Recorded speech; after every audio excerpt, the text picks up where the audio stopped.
Hey guys, this video is going to be a continuation of my Wen'thrae videos. I've gone through the origin of the world, the basic gods, and some of the more common demi-human races. And at this point, I guess I'm going to give you a quick rundown of what the gnomes are in my world.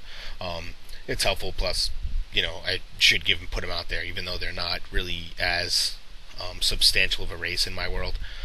They are prevalent, so I mean they do show up. Now, I've made huge liberties with the gnomes, and I've changed them almost as much as I've changed the Halfling race, or the Halfling race. Obviously, I call them Halfling. So they're going to be, slightly different.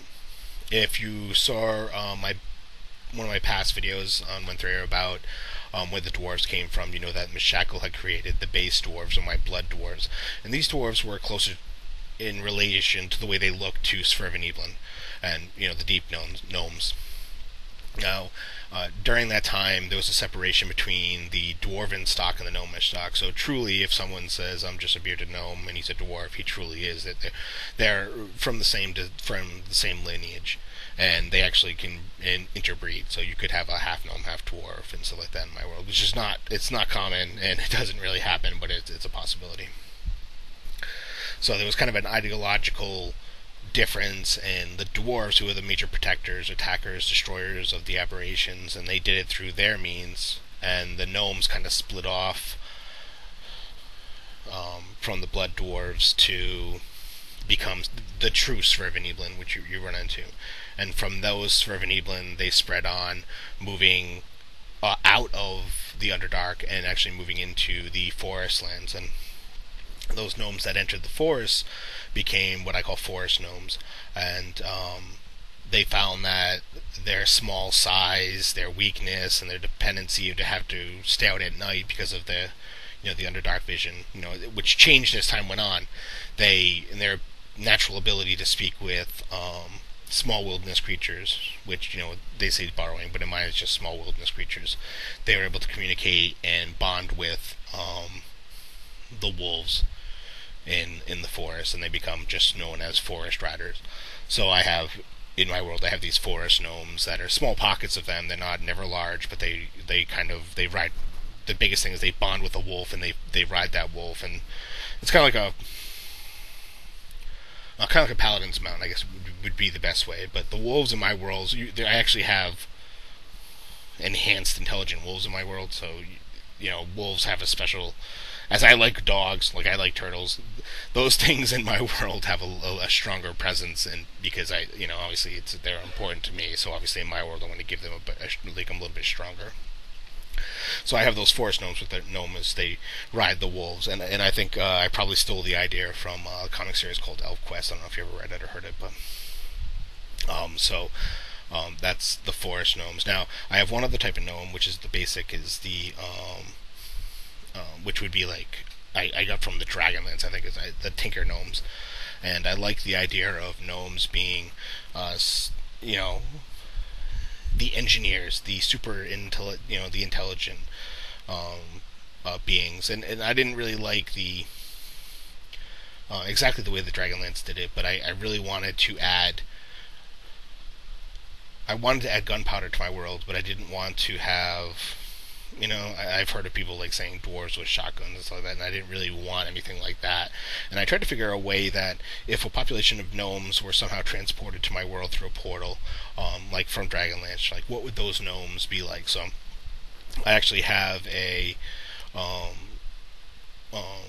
small gnomish keep that was actually transported to my world into the central lands, and with them they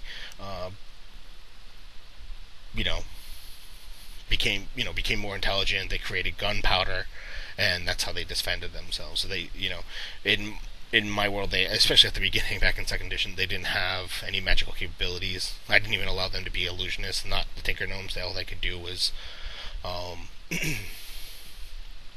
become like rogues or warriors or whatever. And the majority of them, because of their skill in the firearms, and it's a secret that only they have. That made them survive. They were able to make cannons and stuff like that to feed other creatures that they couldn't. The other thing is that they're from a parallel universe, so magic doesn't affect them quite the same way as it would, almost like it doesn't affect the halflings the same way. They're from a different universe, or the same way it affects aberrations. So I've had to keep track of all these different ways of. Some of it became spell resistance, or spell resistance or magic resistance. I don't know, whatever. As time it's changed, but spell resistance basically now, I guess, would be used, and that makes them resistant to all types of magics, not just offensive spells against them. It could be also against, like, say, a divine healing don't actually work on them as well. Now, the center land of my world was destroyed in the Fourth Age. It became like a massive desert, and that's where the keep was. So those gnomes spread out and moved across the land. So I have small pockets, very small, like basically family groups of gnomes that have maintained the technology levels, and they become the great. They won't share that technology, but it does show up every once in a while as maybe the players might come across like a cask of gunpowder that's like securely in a dry place or something like that. They're not really sure what to do with it, or they come across the husk of an ancient cannon, or some sort of gun or something like that. And basically what it is I allowed myself to have that information in there, and in the Eastern Kingdom, which I haven't played yet. I haven't opened that up to the players. We haven't gone there yet, so they don't. No. They have no idea that it's there. I had the gnomes make these big ships, because they're engineering and masters of design and structures. Created these large ships, and they sailed across to the Eastern world. And there they adopted gunpowder use over there in that world. So it's there and it's around, and you might find some gunpowder, or maybe some guy with a wheel lock pistol or something like that, and you're like, but it's very obscure. It's like basically it's artifact level items. The only difference is it can blow you up. Well, I guess an artifact could blow you up too. I don't know. So those are the really the three types of gnomes that I have, and all the regular gnomes that you might run into are descended from the Tinker gnome. Descended from the ones that didn't go into the forest to survive. They're just the ones who slowly have left the Servan Evelyn and over years have changed slightly. Gnomes don't look like they did in D&D Twin Enemy, like the huge nose, spiky white hair, or whatever. That's not. My gnomes look more like kind of shaved dwarves, I guess. Slightly, a little skinnier because they're not as martial, but. So that's obviously slightly different. And the gnomes that ride on the wolves are actually smaller than the average. Barely average over 3 feet tall. So they're maybe closer to more like halflings than they would be gnomes. But their stock originated from gnomes. So that's the base of the gnomes. A little, tangent all over the place. Their background, I knew where they came from and where I dropped them in and stole what books or whatever I stole them from. But because no one's really bothered to play a gnome in my game, I had one player I think play a gnome once.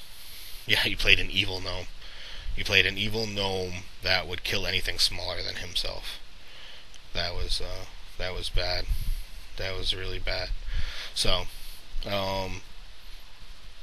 So I hope you found it slightly interesting and you can understand what I'm saying, as obviously I'm trying to, I'm just trying to get the information out there as quick as possible. The next video I'm going to do will be probably on the basics of magic, because I do find myself wanting to talk more about the way that with the races, how the magic works, and there's really no way to really talk about it unless I give you a basics, like what the magic is. Otherwise I'm going to have to stop each time and then explain it. So, alright guys, thanks for watching, and take it easy.